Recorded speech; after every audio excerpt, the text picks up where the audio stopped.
प्यारे बच्चों नमस्कार। आइए आज हम इस वीडियो लेक्चर में क्लास 9th के मैथ के 1.2 प्रश्नावली को पढ़ेंगे। तो देखिए, इसमें पहला सूत्र, सबसे पहले सूत्र को पढ़ लेते हैं। प्राकृतिक संख्या, ये मैं पहले सभी बता चुका हूँ, इसको थोड़ा रिपीट कर दे रहा हूँ। प्राकृतिक संख्या नेचुरल नंबर, नेचुरल नंबर गिनती की संख्या को कहते हैं और गिनती एक से शुरू होती है, तो इसलिए 1 2 3 4 इसी तरह से आगे तक। ठीक है। उसके बाद आता है पूर्ण संख्या, होल नंबर। तो होल नंबर, प्राकृतिक संख्या से पहले शून्य लिख दिया जाए होल नंबर हो जाता है, और प्राकृतिक संख्या एक से शुरू होती है तो एक से पहले शून्य लिख दीजिए, होल नंबर हो गया। ठीक है। अब देखिए, जो प्राकृतिक संख्या है वो पूर्ण संख्या होती है, क्योंकि जितनी भी प्राकृतिक संख्या है पूर्ण संख्या में है। सभी प्राकृतिक संख्या पूर्ण संख्या होती है, लेकिन सभी पूर्ण संख्या प्राकृतिक संख्या नहीं होती। ठीक है। इसी तरह से पूर्णांक को देखा जाए तो यदि पूर्ण संख्या में प्राकृतिक संख्या का ऋणात्मक अंक मिला दिया जाए, यदि पूर्ण संख्या में प्राकृतिक संख्या का ऋणात्मक अंक मिला दिया जाए, पूर्णांक कहलाता है, इंटीजर्स कहते हैं। ठीक है। अब देखिए, ये यहाँ से लेकर यहाँ तक इधर सब क्या है, पूर्ण संख्या है, और ये क्या है, प्राकृतिक संख्या का ऋणात्मक अंक। इसके आगे ऋण का चिन्ह लगा दिया गया है, तो ये ऋणात्मक अंक हो गया। अब हम यहाँ पर ये भी कह सकते हैं कि सभी पूर्ण संख्या पूर्णांक होते हैं, क्योंकि जितने भी पूर्ण संख्या है सब पूर्णांक में है, लेकिन सभी पूर्णांक पूर्ण संख्या नहीं होते, क्योंकि इसमें ऋण भी है, ऋणात्मक अंक भी है, और पूर्ण संख्या में ऋणात्मक अंक नहीं है। ठीक है। अब देखिए, पूर्णांक के पार्ट होते हैं। तो पूर्णांक का ये जो पहला पार्ट है, इसको धनात्मक पूर्णांक कहते हैं, पॉजिटिव इंटीजर्स कहते हैं। आप देखिए, शून्य से जो बड़ा होता है धनात्मक पूर्णांक, शून्य से जो छोटा होता है ऋणात्मक पूर्णांक, नेगेटिव इंटीजर्स। ठीक है। उसके बाद आता है परिमेय संख्या, रेशनल नंबर। वे संख्या जो p बटे q के रूप में हो, और जो q है, जो यानी जो हर है, वो शून्य नहीं हो। अगर शून्य हो जाएगा तो वो परिमेय संख्या नहीं होगा। ठीक है। उसका कोई परिभाषा ही नहीं होगा। ठीक है। तो वे संख्या जो p बटे q के रूप में हो और q क्या हो, शून्य ना हो, तो हम उसे कहेंगे परिमेय संख्या। जैसे 1/2, 2 हर हो गया और हर शून्य नहीं है यहाँ पर। 3/2, 5/2, 5/7, 3/8/3, 22/7, ये पाई का मान है। ठीक है। 22/7 पाई का मान है। ये 22/7 परिमेय संख्या है, लेकिन अगर पाई लिख दी जाए तो वो अपरिमेय संख्या होगा। ठीक है। अब देखिए, इसके बाद आता है अपरिमेय संख्या। तो वे संख्याएं जिसे p बटे q के रूप में ना लिखा जा सके और q शून्य ना हो तो उसे अपरिमेय संख्या कहते हैं। जैसे पहला ही पाई है, पाई है तो पाई क्या है, अपरिमेय संख्या। √2 अपरिमेय संख्या, √3 ये भी अपरिमेय संख्या, √5 अपरिमेय संख्या, √6 अपरिमेय संख्या, और इसी तरह से हम आगे तक लिख देंगे, अपरिमेय संख्या हो जाएगा। उसके बाद नेक्स्ट आता है हमारे पास वास्तविक संख्या, और इस प्रकार से वास्तविक संख्या देखिए, रियल नंबर। सभी परिमेय और अपरिमेय संख्याओं के समूह को वास्तविक संख्या कहते हैं। यानी परिमेय संख्या भी वास्तविक संख्या में होगा और अपरिमेय संख्या भी वास्तविक संख्या होगा। मतलब परिमेय संख्या और अपरिमेय संख्याओं के मिलने से क्या बनता है, वास्तविक संख्या। यदि परिमेय संख्या है तो वास्तविक संख्या भी होगा, अगर अपरिमेय संख्या है तो वास्तविक संख्या भी होगा। ठीक है। और इसी पर देखते हैं अब अपने प्रश्नावली 1.2 के प्रश्नों को। तो देखिए, प्रश्नावली 1.2 के प्रश्नों को देखते हैं। देखिए, पहला प्रश्न है, नीचे दिए गए कथन सत्य है या असत्य, कारण के साथ अपने उत्तर दीजिए। देखिए पहला नंबर प्रश्न है, पहले का पहला नंबर प्रश्न ये है कि प्रत्येक अपरिमेय संख्या एक वास्तविक संख्या होती है। अभी अभी समझे हैं इसको। देखिए एक बार फिर से मैं इसको रिपीट कर दे रहा हूं। देखिए प्रश्न ये कह रहा है कि सभी अपरिमेय संख्या वास्तविक संख्या होता है। ये बात सही है, सत्य है, क्योंकि अपरिमेय संख्या भी परिमेय होता है, परिमेय संख्या भी वास्तविक, अपरिमेय संख्या भी वास्तविक संख्या होता है, और परिमेय संख्या भी वास्तविक संख्या हो। तो ये कह रहा है कि जितने भी इसमें अपरिमेय संख्या है सब क्या है, वास्तविक संख्या है। बात सही है। तो लिख देंगे यह कथन सत्य है, यह कथन सत्य है, क्योंकि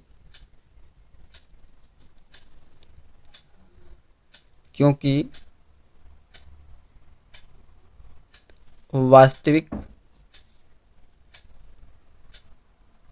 संख्या में, देखिए यह कथन सत्य है क्योंकि वास्तविक संख्या में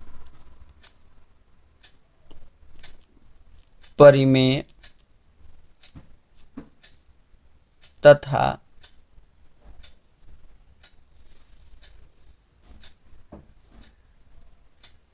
अपरिमेय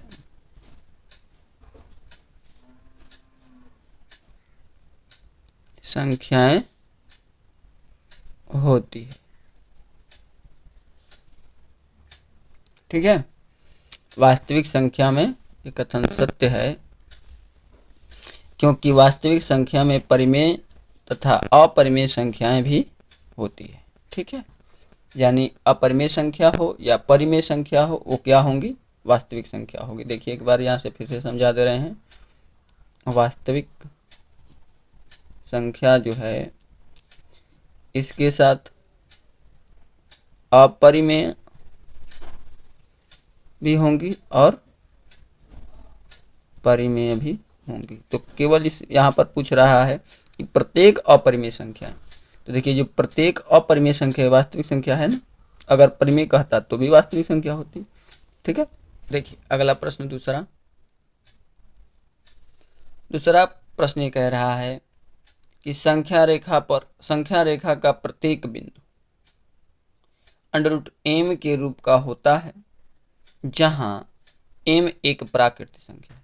अब देखिए संख्या रेखा पर एक प्रश्न ये पूछ रहा है, ये जो संख्या रेखा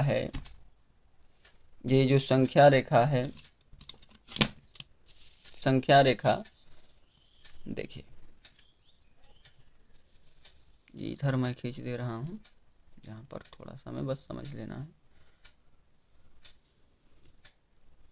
देखिए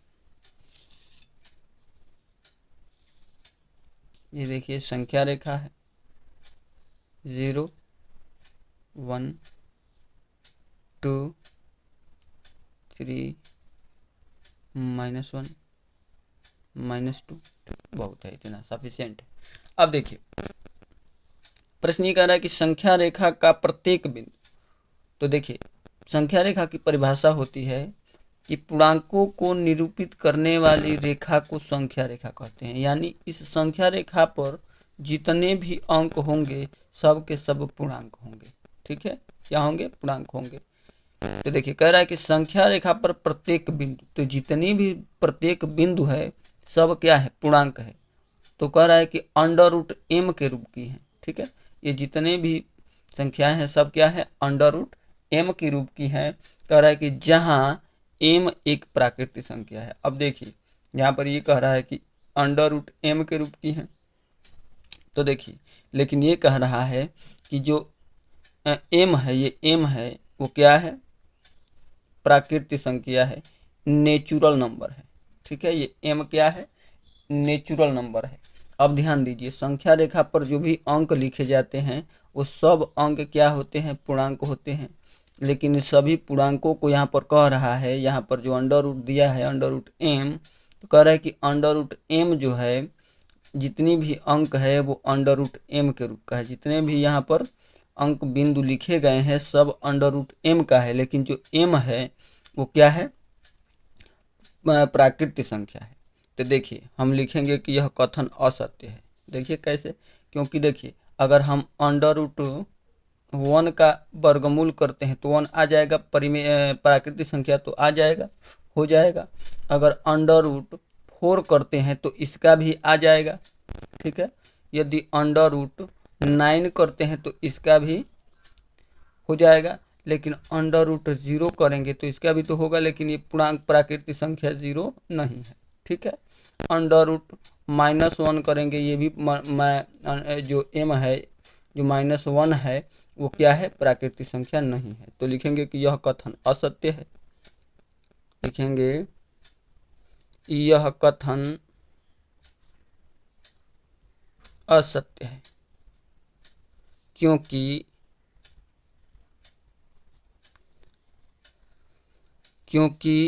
0 -1 -2 डॉट डॉट इत्यादि इत्यादि प्राकृतिक संख्या नहीं है, ठीक है। बस हो गया, इतना तो बहुत है, ठीक। अब देखते हैं आगे तीसरा नंबर। देखिए अब तीसरा नंबर प्रश्न देखते हैं। तीसरा नंबर प्रश्न ये कह रहा है कि प्रत्येक वास्तविक संख्या एक अपरिमेय संख्या होती है। ये भी कथन गलत है। अब देखिए प्रत्येक वास्तविक संख्या, देखिए यहाँ पर हम समझाए हुए हैं, एक बार यहाँ पे फिर से लिख रहे हैं। देखिए वास्तविक संख्या में परिमेय और अपरिमेय। देखिए अब प्रश्न ये कह रहा है कि प्रत्येक वास्तविक संख्या, तो यानी जितनी भी वास्तविक संख्या होगी वो एक अपरिमेय संख्या होगी। नहीं, ये बात गलत है, क्योंकि वास्तविक संख्या में परिमेय भी होती है और अपरिमेय संख्या भी होती है। लेकिन प्रश्न में ये पूछ रहा है कि वो जितनी भी वास्तविक संख्या है सब अपरिमेय संख्या होती है। कथन गलत है। लिखेंगे कि यह कथन असत्य है। यह कथन असत्य है, क्योंकि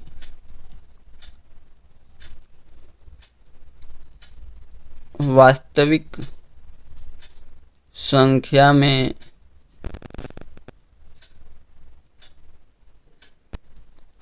परिमेय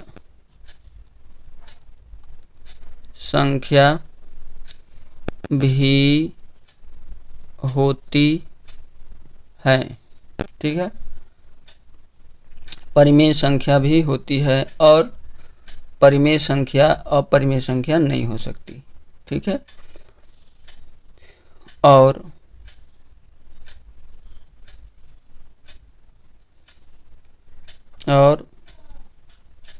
परिमेय संख्याएं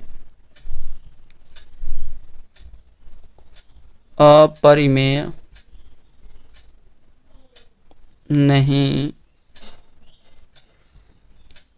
हो सकती है, ठीक है।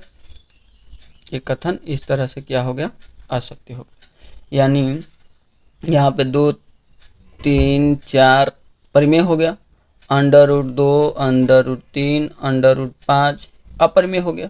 अब यहाँ पर इन दोनों को मिला करके बनता है 2 3 √2 √5। ये हो गया, क्या हो गया, वास्तविक संख्या। और जितनी भी वास्तविक संख्या है सब अपरिमेय संख्या थोड़ी नहीं है, इसमें परिमेय संख्या भी है, इसलिए कथन क्या है, गलत है, ठीक।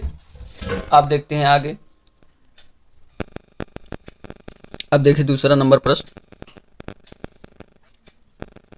देखिए दूसरा नंबर, क्या सभी धनात्मक पूर्णांकों के वर्गमूल अपरिमेय होते हैं। अब देखिए प्रश्न ये पूछ रहा है कि क्या सभी धनात्मक पूर्णांक, अब धनात्मक पूर्णांक कहाँ से शुरू होते हैं, 1 से। धनात्मक पूर्णांक कहाँ से शुरू होते हैं, 1 से। देखिए हम धनात्मक पूर्णांक की चर्चा किए हुए थे। देखिए धनात्मक पूर्णांक यही है, ये सब क्या है, धनात्मक पूर्णांक है। अब प्रश्न में यही पूछ रहा है कि क्या सभी धनात्मक पूर्णांकों के वर्गमूल अपरिमेय होते हैं? तो अपरिमेय होते हैं, यदि नहीं तो एक ऐसी संख्या के वर्गमूल का उदाहरण दीजिए जो परिमेय है। देखिए बहुत सिंपल है ये तो। देखिए कहेंगे कि नहीं, लिखेंगे नहीं,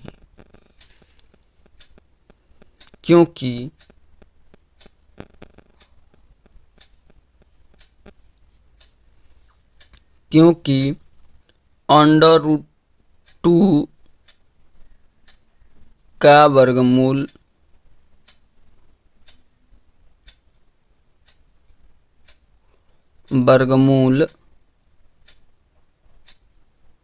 अंडर रूट 2 का वर्गमूल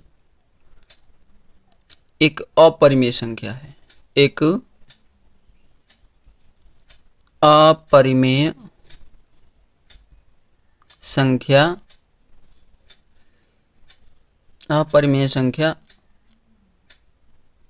होता है। ठीक है, अब देख लीजिए, जैसे इसको एग्जांपल से समझा दे रहे हैं। जैसे हम अंडर रूट 2 का वर्गमूल निकालेंगे, अंडर रूट 2 ही होगा और ये अपरिमेय होगा। क्या होगा? अपरिमेय। उसी तरह से 3 का वर्गमूल अपरिमेय, 4 का वर्गमूल 2 होगा, परिमेय होगा। और यही तो हम लोगों से कहा था, क्या सभी धनात्मक पूर्णांकों के वर्गमूल, देखिए 2 धनात्मक पूर्णांक है ना, 3 धनात्मक पूर्णांक है ना, 4 धनात्मक पूर्णांक है ना, और इसका वर्गमूल, इन सब का वर्गमूल कह रहा है कि अपरिमेय होते हैं। यदि नहीं तो हो रहा है, लिखे हैं कि नहीं, तो एक ऐसा उदाहरण वर्गमूल, एक ऐसी संख्या का के वर्गमूल का उदाहरण दीजिए जो परिमेय है। तो देखिए उदाहरण दे दिए कि अंडर रूट 4 का, अगर हम 4 का यदि हम वर्गमूल निकालते हैं तो आएगा 2, जहाँ की 2 एक क्या है, परिमेय संख्या है, क्योंकि इसके बटे में 1 हम लिख करके परिमेय संख्या बना देंगे। इसी तरह से हम आगे तक भी लिख सकते हैं, अंडर रूट 5 अपरिमेय हो गया, अपरिमेय, अंडर रूट 6 अपरिमेय, अंडर रूट 7 अपरिमेय, अंडर रूट 8 ये भी होगा अपरिमेय। ठीक है, अंडर रूट 9 ये हो जाएगा 3 और ये होगा परिमेय। ठीक है, तो इस तरह से हम इसका उदाहरण भी दे करके समझा सकते हैं। ठीक है, अब देखिए अगला जो प्रश्न है वो तीसरा, ये जो तीसरा जो प्रश्न है, तीसरा प्रश्न कह रहा है कि दिखाइए कि संख्या रेखा पर अंडर रूट 5 को किस प्रकार निरूपित किया जा सकता है। देखिए पिछले वीडियो लेक्चर में हम लोग कई अंकों को संख्या रेखा पर हम निरूपित किए थे, कई अपरिमेय संख्या को संख्या रेखा पर निरूपित किए हुए थे। तो आइए इसको भी हम इस प्रश्न को देखते हैं, इस वीडियो लेक्चर में भी प्रश्न को हल कर देते हैं। देखिए एक संख्या रेखा खींचना है, हम इसको दो विधि से इस पर हल करेंगे। देखिए एक संख्या रेखा खींच लीजिए, ठीक, एक संख्या रेखा खींच लीजिए। ठीक है, अब देखिए इस संख्या रेखा पर, ठीक है, इस संख्या रेखा पर कहीं बीच में 0, उसके बाद 1 इकाई मान लेंगे त्रिज्या, अपने प्रकार में ले लेंगे, 1 इकाई त्रिज्या लेंगे, और मान लीजिए एक यहाँ पर बिंदु है, दूसरी यहाँ पर बिंदु है, तीसरी यहाँ पर बिंदु है। ठीक है, और इसको हम थोड़ा डार्क कर देते हैं, यहाँ पर ये बिंदु है। बिंदु है। आप देखिए ये 0 हो गया, 0 का नाम हम ओ दे देते हैं, ओ, ठीक है। ये बड़ा वाला ओ है, छोटा वाला 0 है। उसके बाद 1, उसके बाद ए, इसको हम बी, ठीक है, ये 2 हो गया, ठीक है, ये 3 हो गया। तो यहाँ से यहाँ तक की दूरी 1 इकाई, ठीक है, 1 इकाई हो गया। अब देखिए जो ए है, सॉरी, हमको क्या हल करना है, हम लोगों को हल करना है √5 को। तो √5 को जब हम हल करेंगे तो देखिए सबसे पहले हमको क्या लाना है, 2 का वर्ग प्लस 1 का वर्ग, कितना हो जाएगा, 2 दूनी का 4 प्लस 1 का वर्ग अंडर हो जाएगा, √5 आ जाएगा। इसका मतलब ये है कि 2 का वर्ग मतलब ये जो 2 इकाई है, 1 इकाई ये, 1 इकाई ये, तो पूरा 2 इकाई लेकर के इस पर बी पर हम एक समकोण बनाएंगे। क्या बनाएंगे, चांदा की सहायता से समकोण बनाएंगे। तो देखिए चांदे की सहायता से हम यहाँ पर 2 पर बी पर क्या बनाएंगे, एक समकोण बनाएंगे। ये वाली लाइन इस लाइन पर रखेंगे और ये जहाँ ऊपर वाला और ये वाली लाइन जहाँ पे कट रहा है उस बिंदु बी पर यहाँ पर रखेंगे। देखिए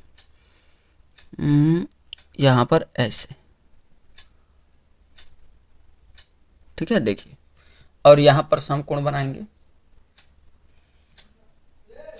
देखिए यहाँ पर ये समकोण बन गया, इसको मिला देंगे, इसको क्या करेंगे, मिलाएंगे, यहाँ से इसको मिला दिए, ठीक। अब अपने प्रकार में ये 1 इकाई त्रिज्या ले लेंगे, यहाँ से लेकर के यहाँ तक या फिर यहाँ से लेकर के यहाँ तक पूरा 1 इकाई है। तो 1 इकाई त्रिज्या लेकर के इस पर एक चाप लगाएंगे, एक आर्क लगाएंगे, ठीक है। अब इस जहाँ पर ये कट रहा है इसका नाम सी दे देंगे, ठीक है, सी दे दीजिए और सी से ओ को मिला दीजिए।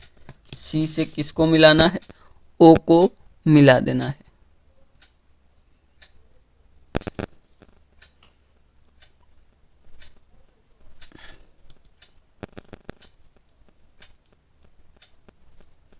ठीक, इस ओ को मिला दिए।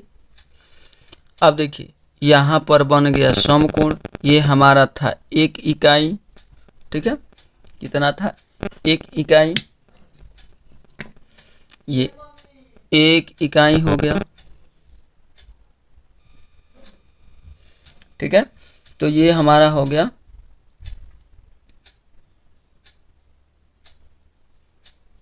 देखिए ये समकोण बन गया यहाँ पर। तो यहाँ पर हम लगाएंगे पाइथागोरस प्रमेय। देखिए 1 इकाई ये और 1 इकाई ये, पूरा हो गया कितना, 2 इकाई। अब यहाँ पर लगाएंगे पाइथागोरस प्रमेय, तो लिखेंगे कि OC का स्क्वायर इक्वल टू OB का स्क्वायर प्लस BC का स्क्वायर। अब देखिए OC तो हम लोगों को ज्ञात करना है, OC ज्ञात करना है, कितना होगा।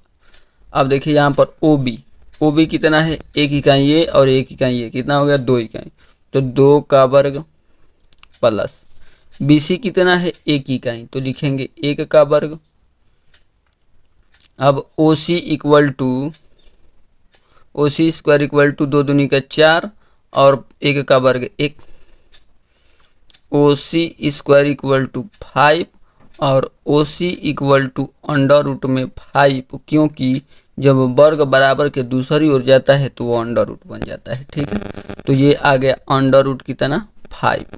अब क्या करेंगे कि अपने प्रकार को बिंदु O पर रखेंगे, कहाँ पर, बिंदु O पर, और O से C की त्रिज्या ले करके, यहाँ से ले करके और यहाँ तक की त्रिज्या ले करके और इस पर चाप लगाएंगे। इधर क्या लगाएंगे, चाप लगाएंगे। देखिए यहाँ पर चाप लग गया, ठीक है। ये हमारा जो चाप है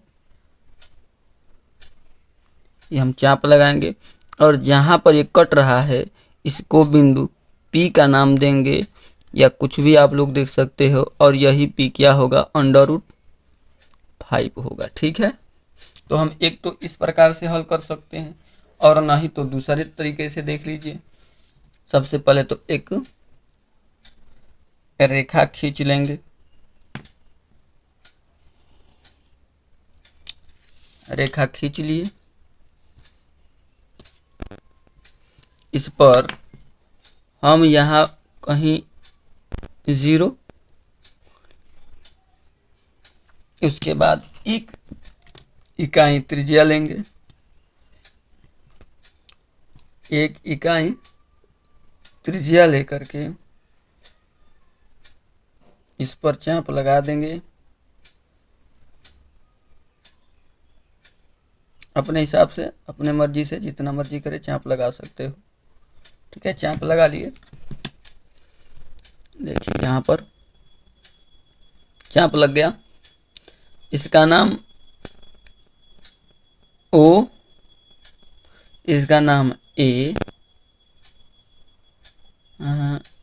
यहाँ पर A लिख दे रहे हैं। ठीक है, अब ये 1 इकाई है, यहाँ से यहाँ तक की दूरी 1 इकाई है।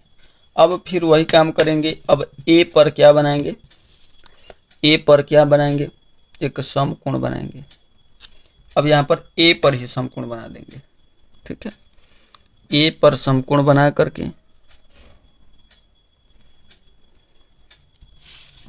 इसको मिला देंगे। ठीक है, इस A से इसको मिला देंगे। अब देखिए अपने प्रकार में इतना त्रिज्या भर लेंगे, 1 इकाई की त्रिज्या भर के चाप लगाएंगे यहाँ पर। ठीक है, चाप लग गया। इसका नाम B दे देंगे, क्योंकि A दे दिया, अब यहाँ पर B दे दे रहे हैं। ठीक है, ये B हो गया। अब देखिए, अब B को O से मिला देंगे। B को किससे मिलाएंगे, O से।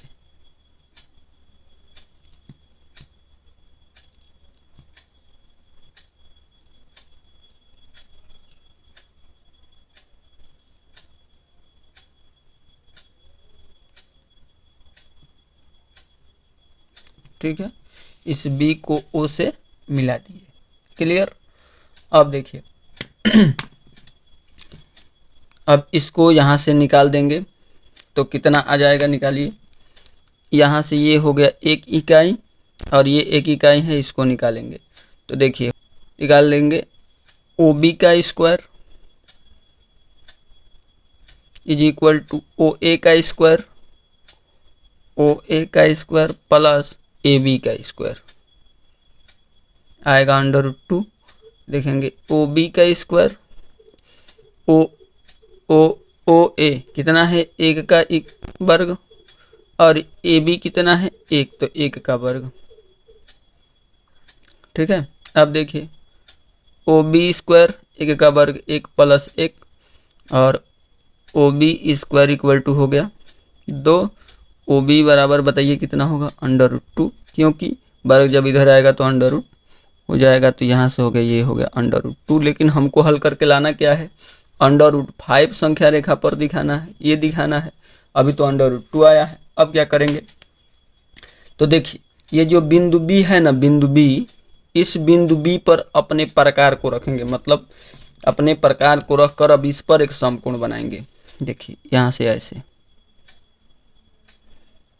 ठीक है, यहाँ से ऐसे रखेंगे प्रकार को और यहाँ पर एक समकोण बनाएंगे। तो देखिए अब समकोण बन रहा है यहाँ पर। ठीक है, यहाँ पर बन रहा है। अब इस B से इसको मिला देंगे। क्या करेंगे, यहाँ से B से इसको मिलाएंगे। तो देखिए यहाँ से इसको मिला दिए। ठीक, इस B से इसको मिला दिए। अब देखिए इसको पूरा खींच दे रहे हैं, देखिए, ताकि चाप उप काटने में कोई दिक्कत नहीं होगा। देखिए इसको पूरा मिला दीजिए, सॉलिड कर दीजिए। देखिए ये हो गया। अब वही 1 इकाई की त्रिज्या भर लीजिए, 1 इकाई मतलब इतना, और ये त्रिज्या भर करके उस पर चाप एक और लगा दीजिए। ठीक है, अब यहाँ से ये चाप लग गया। अब देखिए ये चाप हो गया, बी हो गया। अब इसका नाम सी दे दीजिए। अब सी से ओ को मिला दीजिए। ठीक है, सी से किसको मिलाना है? ओ को मिलाना है। तो सी से ओ को मिला दीजिए।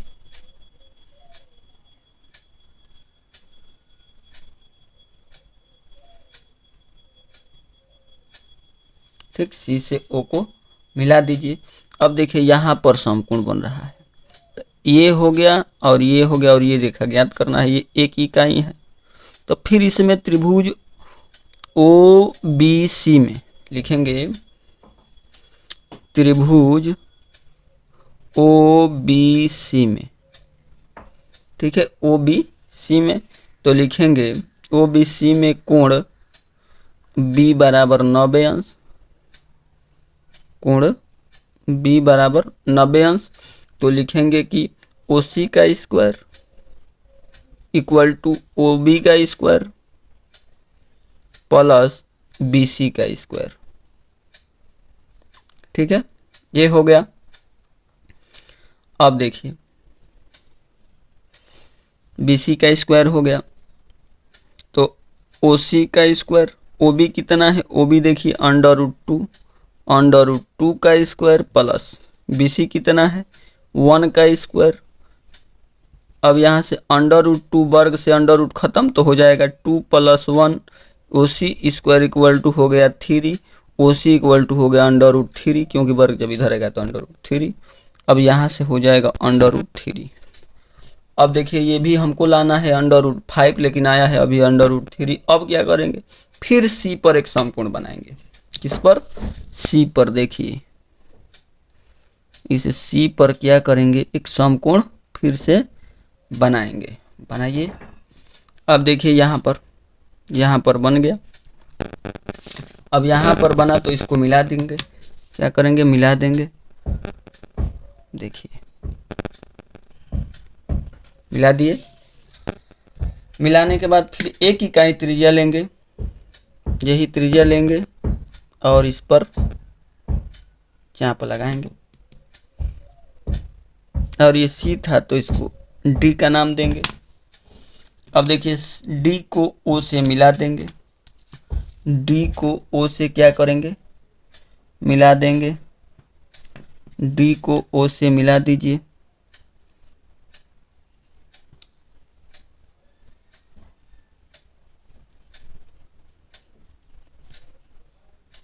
ठीक है, डी को ओ से मिला दीजिए।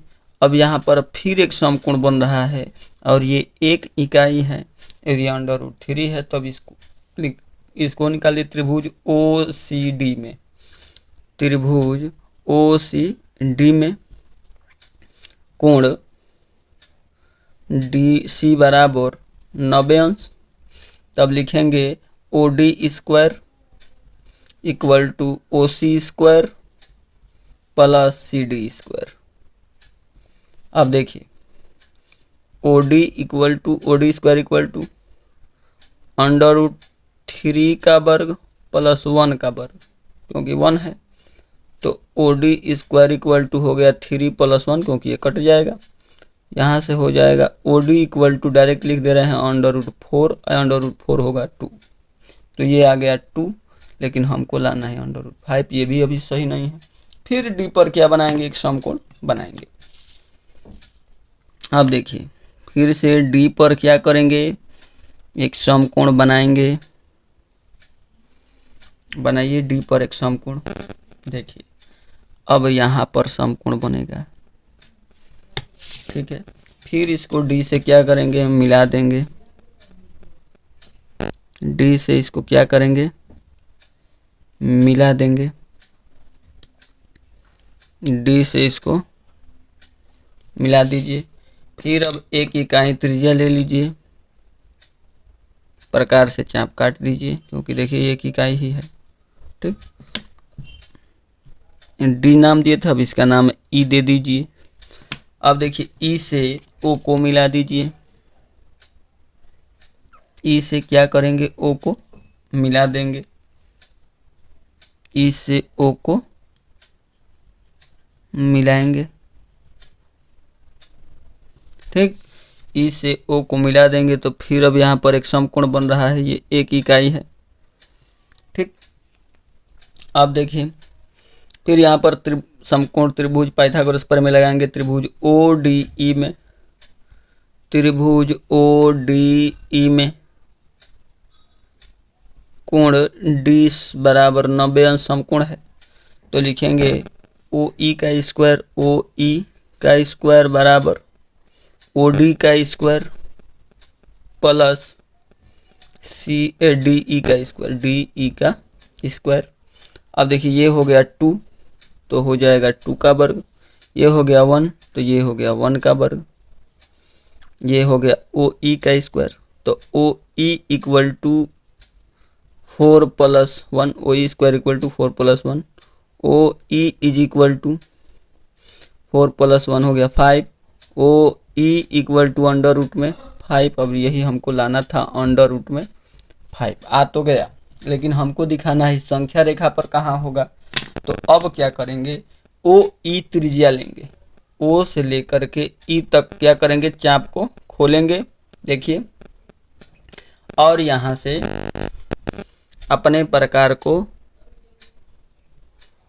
घुमाएंगे यहाँ से। देखिए ऐसे,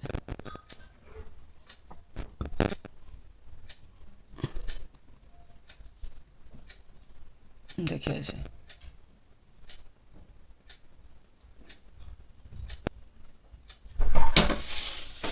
देखिए ऐसे। अब यहाँ पर ये जो आ करके जो यहाँ कट रहा है इसका नाम दे दीजिए P, और यही P हो गया अंडर रूट 5। ठीक है, देखिए अंडर रूट 5 हो गया। ठीक, कोई दिक्कत? तो इस तरह से हम इसको हल कर सकते हैं, और 4 नंबर संभवतः प्रश्न यही कर रहा था। ठीक है, तो ये तीसरा नंबर में भी हम चौथा नंबर प्रश्न को इंक्लूड कर दिए हैं, और इस तरह से हम संख्या रेखा पर अपरिमेय संख्या को निरूपित कर सकते हैं। तो आई होप ये वीडियो समझ में आया होगा। यदि वीडियो समझ में आया है तो वीडियो को लाइक शेयर और सब्सक्राइब जरूर करिए, और अपने क्लास के सभी बच्चों में शेयर अवश्य करिए। तब तक के लिए धन्यवाद, फिर मिलते हैं अगले वीडियो लेक्चर में। Thank you.